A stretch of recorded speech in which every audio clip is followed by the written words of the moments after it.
সঙ্গে। দর্শক, আপনারা জানেন কনক সারোয়ার নিউজ এবং নিউজ টিউব টিভি থেকে, এই দুটি ইউটিউব চ্যানেল থেকে আমরা বাংলাদেশের সর্বশেষ রাজনৈতিক পরিস্থিতি, রাজনৈতিক ঘটনা প্রবাহ এবং সম্ভাব্য পরিস্থিতির একটি বিশ্লেষণ করার চেষ্টা করি।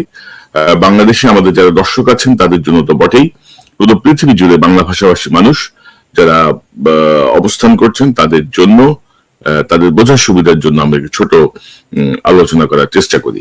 তো দর্শক, আজকে শিরোনাম দেখে বুঝতে পারছেন যে ইসরায়েল ফিলিস্তিন সংকট শুরু হওয়ার পরে আওয়ামী লীগের পক্ষ থেকে প্রচারণা চালানো হচ্ছে যে আমেরিকার এখন আর বাংলাদেশের বিষয়ে কোনো মন নাই, আমেরিকা এখন ব্যস্ত ইসরায়েল ফিলিস্তিন নিয়ে, সো বাংলাদেশ তার মতো করেই হবে, আমেরিকান পলিসিতে পরিবর্তন আসছে বা আমেরিকা এসব বিষয় নিয়ে মাথা ঘামাবে না।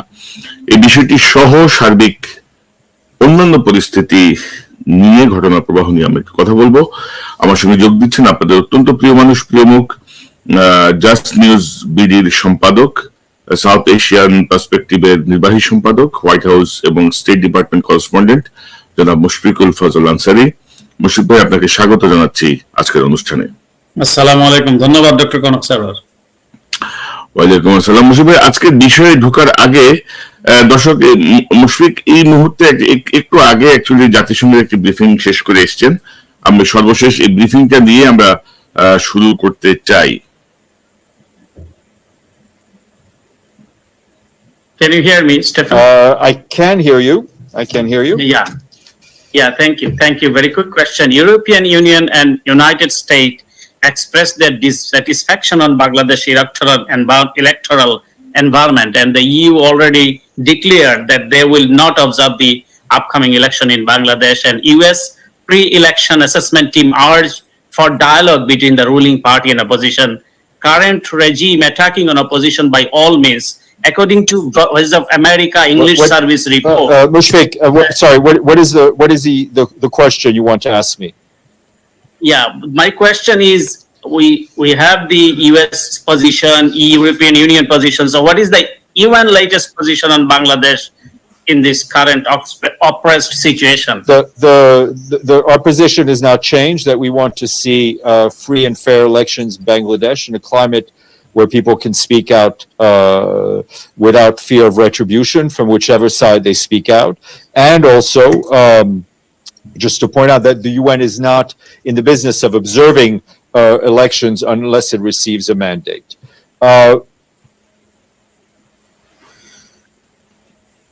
জি, শুনতে পাচ্ছেন আমাকে? জি, শুনতে পাচ্ছি। অর্থাৎ ইউএন এর অবস্থানে কোনো পরিবর্তন হয় নাই এই বিষয়টি। আপনি খুব মাত্র, আমি এই জায়গা থেকেই বসে আমি জাতিসংঘের ব্রিফিং এ ছিলাম, সেই জায়গায় আপনাকে ঢুকতে হলো। এবং সেক্রেটারি, যদিও আপনি জানেন যে প্যালেস্টাইন ইস্যুতে, ইসরায়েল ইস্যুতে দুনিয়ার জুড়ে ফোকাসটা এখন ইসরায়েলের দিকে বা প্যালেস্টাইনের দিকে। যুক্তরাষ্ট্র, জাতিসংঘ, আপনি যদি ব্রিফিং গুলো খেয়াল করবেন দেখবেন ব্রিফিং জুড়েই এই সমস্ত প্রশ্ন আছে। তো বাংলাদেশের বিষয়ে আমি যেহেতু জাতিসংঘে ওয়েব ভার্চুয়ালি সুযোগ আছে, প্রেস কনফারেন্সে যারা পার্মানেন্ট করেসপন্ডেন্ট তাদের জন্য, তো সেই সুযোগটা আমি মাঝে মধ্যে নিয়ে থাকি যেহেতু আমি ওয়াশিংটনে থাকি। তো আমি এটা জানার কথা ছিল যে ইউরোপিয়ান ইউনিয়ন তারা বলছে তারা ইলেকশন অবজারভার পাঠাবে না। যুক্তরাষ্ট্রের যে আপনি দেখেছেন সাম্প্রতিক যে তারা যে রিপোর্ট প্রকাশ করেছে, IRI এবং NDI, national democratic institute and international republican institute, দুইটি প্রধান দলের যে দুই থিঙ্ক ট্যাঙ্ক বলা চলে, তারা বিভিন্ন দেশে, শুধু বাংলাদেশে নয়, গণতন্ত্র, নির্বাচন এসব নিয়ে তারা কাজ করেন, মুক্ত মত দিয়ে কাজ করেন। তো তারা বাংলাদেশে একটি শক্তিশালী টিম, তারা কিন্তু সবাই, কেউ কিন্তু সরকারের, যুক্তরাষ্ট্র প্রশাসনের সাথে যুক্ত নয়, তারা সিভিল সোসাইটি এবং খুব ভাইব্রেন্ট এখানকার তাদের অবস্থান, তারা এই সমন্বয়ে তারা এই টিমটি করেছেন। তারা বাংলাদেশে তাদের পরিস্থিতি অবজার্ভ করেছেন, তারা তাদের ভাষায় তারা বাংলাদেশের অবস্থান ব্যাখ্যা করেছেন এবং সেটি নিয়ে অনেক আলোচনা হয়েছে অলরেডি, আমি সেদিকে পরে আসছি। তো আমরা জানি যুক্তরাষ্ট্রের অবস্থান যে তারা বলছেন, যুক্তরাষ্ট্র প্রশাসনও বলছে, আপনি দেখবেন যে আজকেই আপনি খবরের কাগজগুলোতে আছে যে যুক্তরাষ্ট্রের উপসহকারী পররাষ্ট্রমন্ত্রী আফরিন, অর্থাৎ ডেপুটি অ্যাসিস্ট্যান্ট সেক্রেটারি, তিনি বাংলাদেশ সফর করছেন এবং তিনি ফরেন সেক্রেটারির সঙ্গে বৈঠকে যোগ দিয়েছেন এবং ফরেন সেক্রেটারির সঙ্গে মহাপরিচালক ছিলেন পররাষ্ট্র মন্ত্রণালয়ের, এদিকে অ্যাম্বাসেডর পিটার হ্যাশ ছিলেন। তো তারা তাদের অবস্থান এটি তারা বারবার বলছেন যে অবাধ এবং সুষ্ঠু নিরপেক্ষ নির্বাচনের বিষয়ে যুক্তরাষ্ট্র তাদের অবস্থানে অনড় রয়েছে, বাংলাদেশের মানুষ তাদের যাতে ভোটাধিকার প্রয়োগ করতে পারে এবং বাংলাদেশ যাতে গণতন্ত্রের পথে ফেরত আসে। এখানে কিন্তু ছবি এবং যেই তারা টুইট করেছে, তারা যুক্তরাষ্ট্রের যে ফেসবুক, সেখান থেকে তারা সেটি এই যুক্তরাষ্ট্রের সহকারী উপসহকারী পররাষ্ট্রমন্ত্রী বৈঠকটি তারা জানিয়েছেন তারা ফেসবুকের মাধ্যমে, এবং সেখানে কয়েকটি ছবি তারা পোস্ট করেছে এবং ছবির ল্যাঙ্গুয়েজ গুলো নিয়ে আলোচনা হচ্ছে। যদিও তারা এটা জানেন, আমরা সকলেই জানি যে বৈঠকের কোন পক্ষই বৈঠকের সব অংশই তারা পাবলিক করেন না, যেটুকু মিডিয়াকে খুব ফর্মাল কিছু অংশ তারা পাবলিক করেন, কিন্তু সেখানে নানা ধরনের আলাপ আলোচনা আছে, তালিকা হস্তান্তরের বিষয় আছে। ছবিগুলো তারা কোথায় কোথায় পোস্ট করেছেন, কোন সাইটে? তারা ইউএস এমবাসি ঢাকা ফেসবুক পেজে। তো যেটি তো ইউএস এর আপনি যেটি দিয়ে শুরু করলেন, তারা আমি সেটিতে আসছি, এবং তারা ক্লিয়ার করেছেন। এবং এই অবস্থার মধ্যে আপনি হয়তো কেউ হয়তো বলতে পারেন যে যুক্তরাষ্ট্র এখন মনোনিবেশ করছে যথাযথই যে হামাস যে অ্যাটাক করেছে ইসরায়েলে, এবং ইসরায়েল যে পাল্টা আঘাত করে যে মানুষদেরকে যেভাবে হতাহতের শিকার হচ্ছেন নিরপরাধ মানুষ, যেটি হামাস করেছে, কিন্তু তার পক্ষান্তরে একটি আপনি হামাসের এই প্রতিবাদ স্বরূপ তারা যেটি করছেন অথবা তাদের রিয়াকশন যে দেখাচ্ছেন, যেভাবে মানবতার যে বিপর্যয় হচ্ছে এবং গাজাকে তারা যেভাবে দখল নিতে চাইছেন, তো সেটিও কিন্তু একটা নিন্দার বিষয়। এবং প্রেসিডেন্ট বাইডেন গতকালকেও বলেছেন, এই প্রসঙ্গে বলে রাখি, তিনি বলেছেন যে গাজার যে গাজাকে নিয়ন্ত্রণ নেওয়া, গাজাকে দখল করা এটি খুব ভুল সিদ্ধান্ত হবে বলে তিনি ওয়ার্ন করেছেন ইসরায়েলের প্রাইম মিনিস্টার বেঞ্জামিন নেতানিয়াহুকে। তো এটি একটু অন্য আলোচনা, বাট বলে রাখি যে এই অবস্থার মধ্যে আছে। কিন্তু মনে করতে পারেন কেউ যে যুক্তরাষ্ট্র বোধহয় সব ফোকাসটাই সেদিকেই নিবদ্ধ, অথবা সেদিকেই, কাজেই বাংলাদেশের দিকে খুব একটা তারা ওয়াকিফাল নয়, অথবা বাংলাদেশের দিকে তারা মনোনিবেশ করছেন না। এই ধারণাটা ভুল, একটি ভ্রান্ত ধারণা। বাংলাদেশের মতো যুক্তরাষ্ট্র চলে না। বাংলাদেশে যেমন এক কেন্দ্রিক, one man show, Sheikh Hasina যেটা বলবে তার কথাই আইন, তার কথাই বাণী, তার কথাই সুমিষ্ট অথবা গালাগালি দুটি। তো এখানে কিন্তু তা নয়। এখানে প্রত্যেকটি ডিপার্টমেন্ট তাদের অ্যাকাউন্টেবিলিটি, তাদের ট্রান্সপারেন্সি, তাদের জব ডেসক্রিপশন, তাদের জব সবই পরিষ্কার। আপনি যদি একটু নিচের দিকে যান তাহলে হয়তো পাবেন ইউএস এমবাসি। এই যে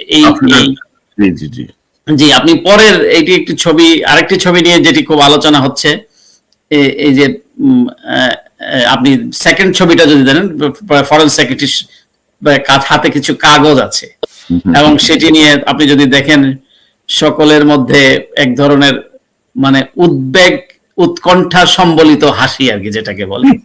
আবার আমাদের অ্যাম্বাসেডর পিটার হ্যাশ, আমাদের এই কারণে বললাম যেহেতু আমরা যুক্তরাষ্ট্র থেকে কথা বলছি, তিনি হেসে হেসে বিদায় দিচ্ছেন, ওটা মুচকি হাসি।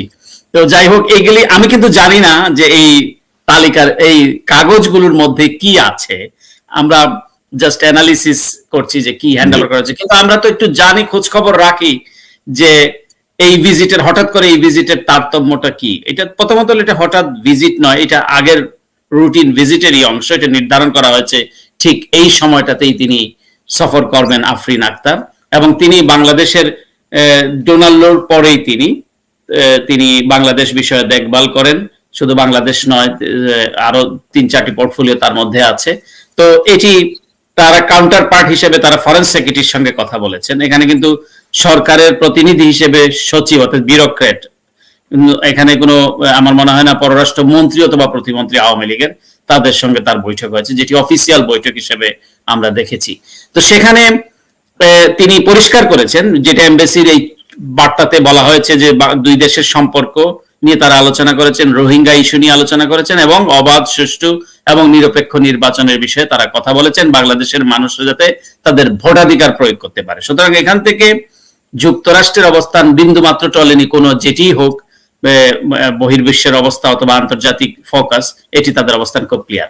আজকে জাতিসংঘ মহাসচিবের মুখপাত্র স্টিফেন ডুজারিক জাস্ট মাত্র কয়েক মিনিট আগে তাকে জিজ্ঞেস করছিলাম যে এই অবস্থায় প্রথমত হলো যুক্তরাষ্ট্রের অবস্থান আমরা জানি, ইউরোপিয়ান ইউনিয়নের অবস্থান জানি, তারা বলছে নির্বাচনী পর্যবেক্ষক পাঠাবে না, তাহলে ইউএন এর সর্বশেষ অবস্থা কি? কারণ আমরা দেখছি সরকার কিন্তু তার মতো করেই তারা আগাচ্ছে। মানে সরকারের মধ্যে যদিও ভিতরে অনেক ধরনের নার্ভাসনেস কাজ করছে প্রশাসনের মধ্যে বা বিভিন্ন কাজে আমরা মেশিনারিজ এর মধ্যে, কিন্তু সরকারের যারা কর্তা ব্যক্তি, ক্ষমতাসীন প্রধানমন্ত্রী থেকে শুরু করে তার যারা তল্পি বাহক সিনিয়র মন্ত্রী, তারা যে ভাষায় কথা বলছে এটি কিন্তু কোনো সুস্থ মস্তিষ্ক প্রসূত চিন্তার ভাষা নয়।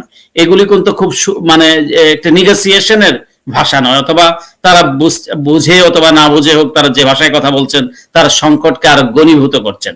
এবং এতে করে এই তিনি বলেছেন যে মানুষ, জাতিসংঘ মহাসচিব যেটা বলেছেন, জাতিসংঘের অবস্থান সমান, একই অবস্থানে রয়েছে, মানুষ যাতে তাদের ভোটাধিকার প্রয়োগ করতে পারে এবং সে তার মত প্রকাশ করতে পারে স্বাধীনভাবে, সে যে মতেই হোক, যে সাইটেরই হোক, যে দলেরই হোক, সে যাতে তার মতামতকে ব্যক্ত করতে পারে।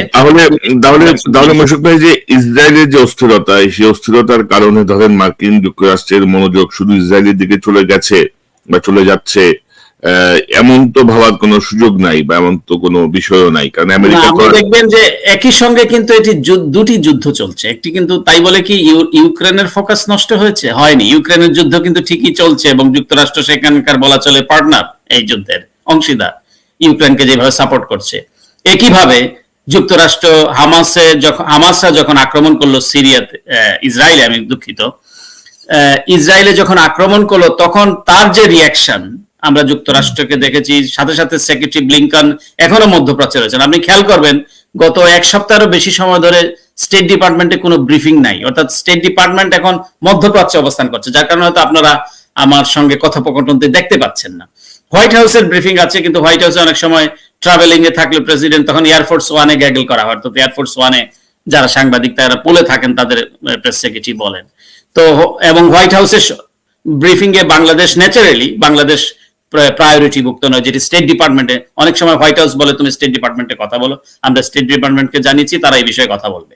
সুতরাং হোয়াইট হাউস তারা ডোমেস্টিক ইস্যুগুলোতে মোর ফোকাস, মানে অভ্যন্তরীণ বিষয়গুলোতে যুক্তরাষ্ট্রের। এবং আপনি জানেন যুক্তরাষ্ট্রের নানা ধরনের সংকট চলছে, এখানে তারা ইতিহাসের প্রথম নজিরবিহীন ঘটনা, তারা স্পিকারকে বের করে দিয়েছে, তাদের দলের লোকেরা, তারা স্পিকারের বিরুদ্ধে অনাস্থা এনেছে। আজকে প্রায় 4-5 দিন হলো, এক সপ্তাহের মতো তারা স্পিকার নির্ধারণ করতে পারছে না, অর্থাৎ রিপাবলিকান পার্টি, যেহেতু রিপাবলিকান সংখ্যাগরিষ্ঠ এই কংগ্রেস, যেমন সিনেটে যেরকম ডেমোক্রেট সংখ্যাগরিষ্ঠ, তো সেখানে তারা স্পিকার নির্ধারণ করতে পারছে না, তাদের অনেকগুলো জিনিস তাদের পেন্ডিং হয়েছে। সুতরাং ডোমেস্টিক ইস্যুগুলো, এর মধ্যে একটি ইসরায়েলের যে যুদ্ধটি এসছে সেটি নিয়ে তারা ফোকাস করছে। কিন্তু মানে কোনো সংস্থা, কোনো অধিদপ্তর তাদের কাজের কোনো ধরনের শৈথিল্যতা প্রদর্শন করে না। এটা বাংলাদেশের ক্ষমতাসীন প্রধানমন্ত্রীর ক্ষেত্রে হইতে পারে, তাদের এই মানসিকতা থাকে। ওবায়দুল কাদেরের এই মানসিকতা হতে পারে যে ওই যে কে আমাদের বলি না, আমরা প্রায় আলোচনা করি যে আপনার ঘরে আগুন লেগেছে, এই আগুনের মধ্যে কেউ কেউ আলু পোড়া দিয়ে খেতে চাচ্ছে, যে এই আগুনটার মধ্যে আলুটা ইউজ করা যেতে পারে, সেখানে আলুটা, যে শেখ হাসিনার মনোবৃত্তি হতে পারে।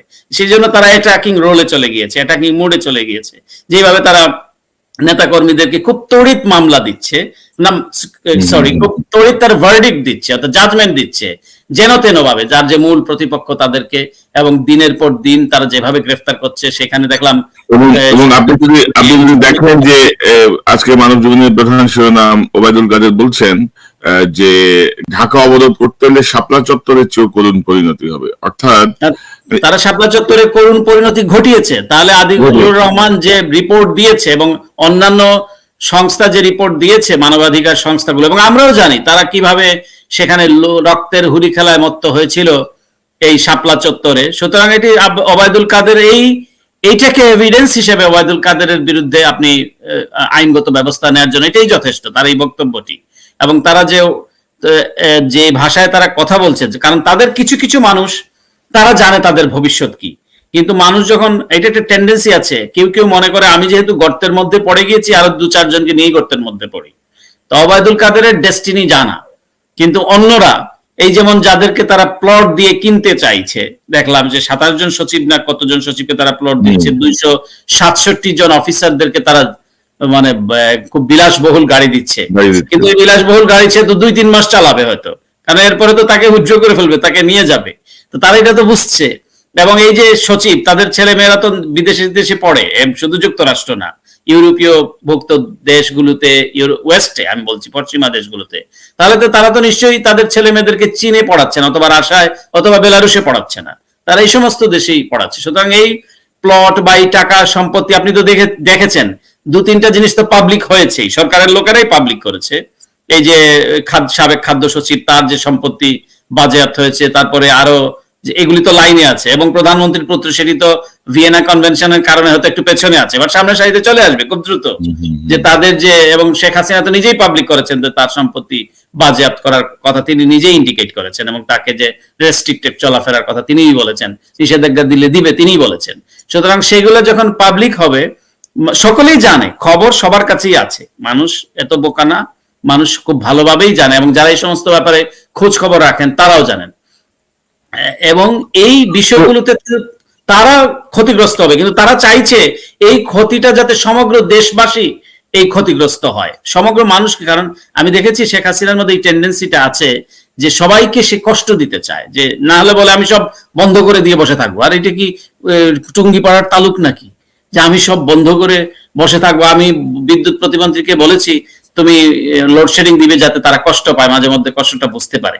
মানে কি ধরনের বর্বর, শুধু বর্বর না, খুবই আনফরচুনেটলি, এই শব্দগুলো আমি ব্যবহার করতে চাই না, কিন্তু আনফরচুনেটলি বলতে হচ্ছে, শুধু বর্বর নয়, বর্বরই নয়, দেশের চিফ এক্সিকিউটিভের আসনে যিনি বসা, এবং মূর্খও বটে, মানে কোনো হিতাহিত জ্ঞান যার নাই, এমন একজন মানুষকে আনফরচুনেটলি দীর্ঘকাল ধরে বাংলাদেশের রাষ্ট্রীয় ক্ষমতায় যিনি বসে আছেন, যার মধ্যে কোনো মানে প্রতিহিংসা, কেবলই প্রতিহিংসা, যার মধ্যে মানুষের প্রতি যে এমপ্যাথি বলে যে শব্দ আছে, যে সহানুভূতি, এটি মানে কেবলমাত্র কিছু তার পলিটিক্যাল বক্তব্যের মধ্যে তারা নিহিত, কিন্তু বাই ডিসিশন এবং মেন্টালিটি হচ্ছে আমি মানুষকে কষ্ট দিব, এবং বিশ্বাস না করার যে প্রবণতা, দলের মানুষদেরকেও বিশ্বাস করে না। এরা ওবায়দুল কাদের টাদের এগুলো এত কথা কেন বলে? যে তারা প্রতিদিন বিশ্বাসযোগ্যতার পরীক্ষা দিতে হয়, যে না আমি আজকে আপা এটা বলেছি, আমি কিন্তু আপনার পক্ষে আছি, দেখেছেন তো, এগুলি বলে বলে তাদেরকে প্রতিনিয়ত তাদের।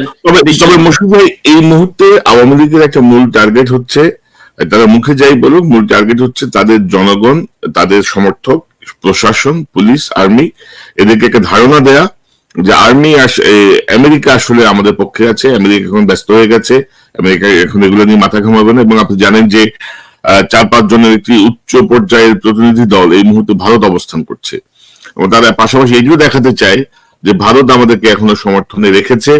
এবং এই যে এই মুহূর্তে অবস্থান করছেন আমির হোসেন আমু, স্পিকার শিরিন শারমিন সহ আরো কয়েকজন, ওবায়দুল কাদের যোগ দেওয়ার কথা 2-1 দিনের মধ্যে। তো এই বিষয়টা আপনি কিভাবে দেখছেন? অর্থাৎ এখনো তারা ভারতের কাছে ধর্ণা দিচ্ছে।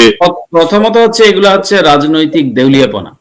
মানে একটা মানুষ, একটা দল, একটা সরকার কতটুকু দেউলিয়া হলে পরে তারা বলে যে ভারত থাকলে আমরা থাকবো, ভারত আমাদেরকে রাখবে, তলে তলে সব হয়ে গিয়েছে। এগুলি হলো চরম দেউলিয়াপনা। মানে এগুলা কখন বলে? যখন তাদের কোনো ধরনের কোনো এভিনিউ আর কাজ করে না, কোনো ধরনের, যখন তারা অস্তিত্ব সংকটে পড়ে। এটা বাংলাদেশ দিয়ে নয়, পৃথিবীর সব স্বৈরাচাররাই। আপনি দেখবেন, আপনার খুব মনে পড়ে, ইরাকের এক তথ্যমন্ত্রী ছিলেন সাহাফ, তার নাম আপনার মনে আছে নিশ্চয়ই। তিনি প্রতিদিন ইন্টারকন্টিনেন্টাল হোটেলে প্রেস কনফারেন্স করতেন যখন ইরাক আক্রমণ করা হলো, এবং বলতো যে আমার এই হোটেলের আমরা সব শেষ করে দিয়েছি, আজকে এতগুলা স্কার্ট ক্ষেপণাস্ত্র, আমি দুঃখিত যদি শব্দটা ঠিক মতো উচ্চারণ না করতে পারি, নিক্ষেপ করেছি, এতগুলো মিসাইল নিক্ষেপ করেছি, বোমার আঘাতে আমেরিকা একদম বিপর্যস্ত। কিন্তু সে যখন এই কথাগুলি বলছে, তখন তার হোটেলের পিছনে কিন্তু আমেরিকান সৈন্যরা তাক করে আছে, এবং পরবর্তীতে সেই হোটেলেই সে মারা গিয়েছে। তো এই ধরনের, যেটা ওই যে বাগদাদ বব নামে পরিচিত, ওই যে সাহাফ ছিল তার নাম, ইরাকের তথ্যমন্ত্রী। তো এই ধরনের কথাবার্তা তখনই বলে যখন তাদের কোনো এক্সিস্টেন্স থাকে না, কোনো পরিত্রাণের কোনো উপায় থাকে না। তবে একটা কথা খুব পরিষ্কার ভাষায় বাংলাদেশের মানুষকে বুঝতে হবে, পলিটিক্যাল পার্টিকে বুঝতে হবে, যেটা বারবার বলা হয় যে এটি কিন্তু বাংলাদেশের মানুষেরই এই দাবির প্রতি, এটা বাংলাদেশের মানুষের সমস্যা, বাংলাদেশের মানুষের এইটা আকাঙ্ক্ষা, এই আকাঙ্ক্ষাটা বাংলাদেশের মানুষকে বাস্তবায়ন করতে হবে। আপনি দেখবেন রিপোর্টে স্টেট ডিপার্টমেন্ট, এই হিউম্যান ইলেকট্রাল যে প্রি অ্যাসেসমেন্ট টিম যে বাংলাদেশে গেল, আইআরআই এবং এনডিআর যে টিম, তারাও কিন্তু এই রিপোর্টে পরিষ্কার করে বলে দিয়েছে যে বাংলাদেশের মানুষকে তাদেরই ঠিক করতে হবে যে তারা কোন দিকে ধাবিত হবে, তাদের ভোটাধিকার, তাদের গণতন্ত্র।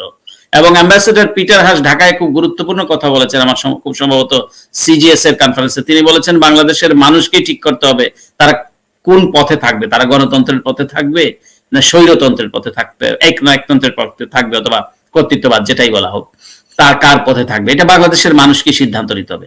সুতরাং আমাদের যে আবেগ অনুভূতি, আমাদের যে ক্ষোভ যন্ত্রণা, এগুলি